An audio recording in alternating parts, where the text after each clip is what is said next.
श्री गणेशाय नमः। श्री जानकी वल्लभो विजयते। श्री सीतारामचंद्राभ्यां नमः। श्रीमद् वाल्मीकि रामायण महात्म्य पहला अध्याय। कलयुग की स्थिति। कलिकाल के मनुष्यों के उद्धार का उपाय। रामायण पाठ, उसकी महिमा, उसके श्रवण के लिए उत्तम काल आदि का वर्णन। श्री रामचंद्र जी समस्त संसार को शरण देने वाले हैं। श्री राम के बिना दूसरी कौन सी गति है। श्री राम कलयुग के समस्त दोषों को नष्ट कर देते हैं। अतः श्री रामचंद्र जी को नमस्कार करना चाहिए। श्री राम से काल रूपी भयंकर सर्प भी डरता है। जगत का सब कुछ भगवान श्री राम के वश में है। श्री राम में मेरी अखंड भक्ति बनी रहे। हे राम, आप ही मेरे आधार हैं। चित्रकूट में निवास करने वाले भगवती लक्ष्मी, सीता के आनंद निकेतन और भक्तों को अभय देने वाले परमानंद स्वरूप भगवान श्री रामचंद्र जी को मैं नमस्कार करता हूँ। संपूर्ण जगत के अभीष्ट मनोरथों को सिद्ध करने वाले अथवा सृष्टि, पालन एवं संहार के द्वारा जगत की व्यवहारिक सत्ता को सिद्ध करने वाले ब्रह्मा, विष्णु और महेश आदि देवता जिनके अभिन्न अंश मात्र हैं, उन परम विशुद्ध सच्चिदानंदमय परमात्मा देव श्री रामचंद्र जी को मैं नमस्कार करता हूँ और उन्हीं के भजन चिंतन में मन लगाता हूँ। ऋषियों ने कहा, भगवान आप विद्वान हैं, ज्ञानी हैं। हमने जो कुछ पूछा था वह सब आपने हमें भली भांति बताया है। संसार बंधन में बंधे हुए जीवों के दुख बहुत सारे हैं। इस संसार बंधन का उच्छेद करने वाला कौन है? आपने कहा है कि कलयुग में वेदोक्त मार्ग नष्ट हो जाएंगे।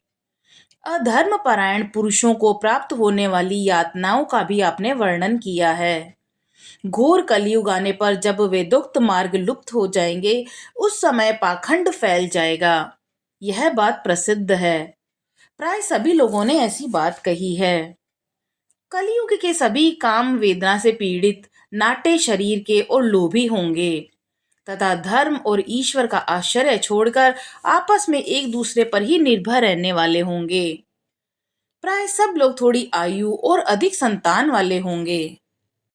उस युग की स्त्रियां अपने ही शरीर के पोषण में तत्पर और वेश्याओं के समान आचरण में प्रवृत्त होंगी। वे अपने पति की आज्ञा का अनादर करके सदा दूसरों के घर आया जाया करेंगी। दुराचारी पुरुषों से मिलने की सदैव अभिलाषा रहेगी। उत्तम कुल की स्त्रियां भी पर पुरुषों के निकट ओछी बातें करने वाली होंगी, कठोर और असत्य बोलेंगी तथा शरीर को शुद्ध और सुसंस्कृत बनाए रखने के सद्गुणों से वंचित होंगी। कलयुग में अधिकांश स्त्रियां व्यर्थ की बकवास करने वाली होंगी और भिक्षा से जीवन निर्वाह करने वाले सन्यासी भी मित्र आदि के स्नेह बंधन में बंधे रहने वाले होंगे।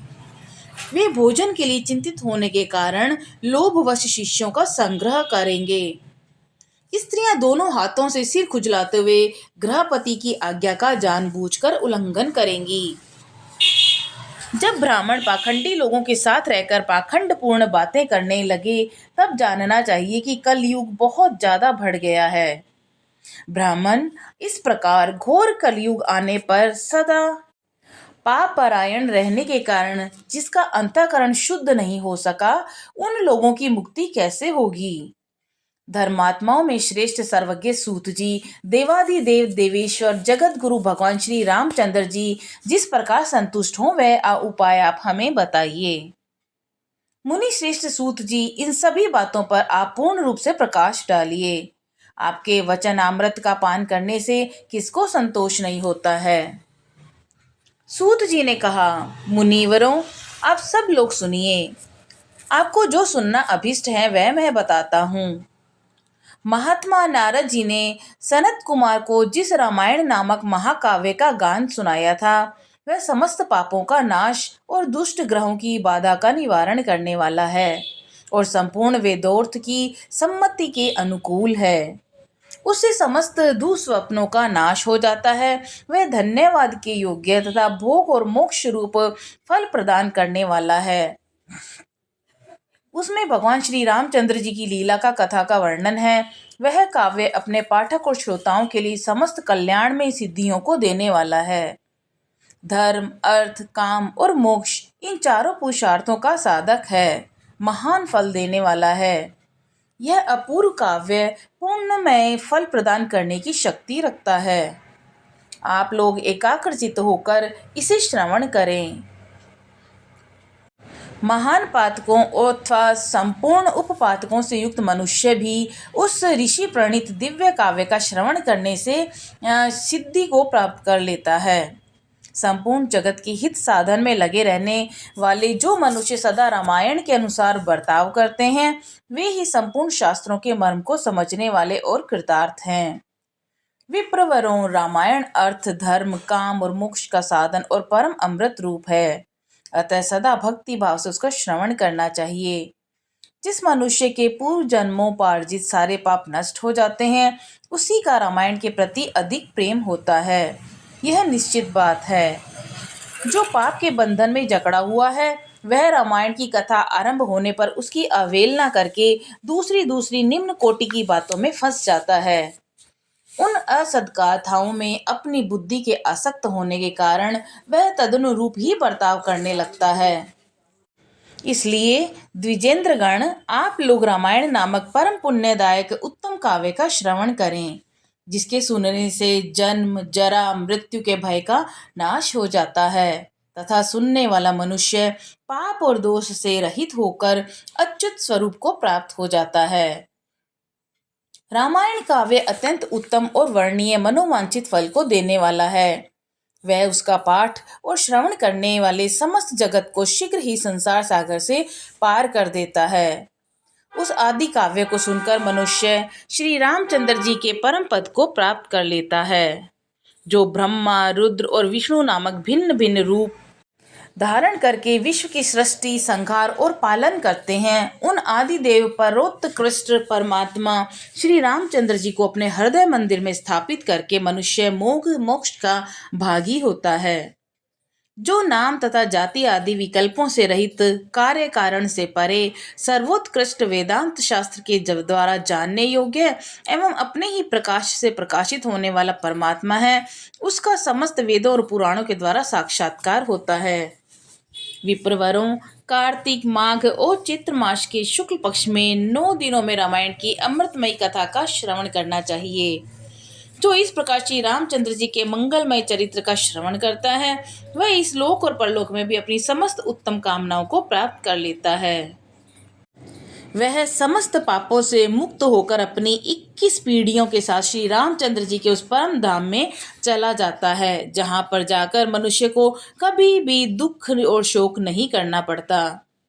चैत्र, माघ और कार्तिक के शुक्ल पक्ष में परम पुण्यमय रामायण कथा का नवम पारायण करना चाहिए तथा 9 दिनों तक इसे यत्न पूर्वक सुनना चाहिए। रामायण आदि काव्य है। यह स्वर्ग और मोक्ष देने वाला है। अतः संपूर्ण धर्मों से रहित घोर कलयुग आने पर 9 दिनों में रामायण की अमृतमय कथा को श्रवण करना चाहिए। ब्राह्मणों, जो लोग भयंकर कलिकाल में श्री राम नाम का आश्रय लेते हैं, वे ही कृतार्थ होते हैं। कलयुग उन्हें बाधा नहीं पहुंचाता। जिस घर में प्रतिदिन रामायण की कथा होती है, वह तीर्थ रूप हो जाता है और वहां जाने से दुष्टों के पापों का भी नाश हो जाता है। तपोधनों, इस शरीर में तभी तक पाप रहते हैं जब तक मनुष्य श्री रामायण कथा का भली भांति श्रवण नहीं करता। संसार में श्री रामायण की कथा परम दुर्लभ है। जब करोड़ों जन्मों के पुण्यों का उदय होता है, तभी उसकी प्राप्ति होती है।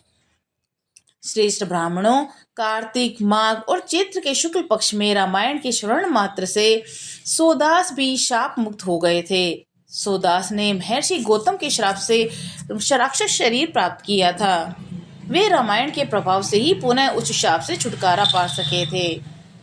जो पुरुष श्री रामचंद्र जी की भक्ति का आश्रय ले प्रेम पूर्वक इस कथा का वर्ण श्रवण करता है, वह बड़े बड़े पापों और पातक आदि से मुक्त हो जाता है। इस प्रकार श्री स्कंद पुराण के उत्तरखंड में नारद सनत कुमार संवाद के अंतर्गत रामायण महात्म्य विषयक कल्प का अनुकीर्तन नामक प्रथम अध्याय पूरा हुआ। बोलो सियावर रामचंद्र जी की जय।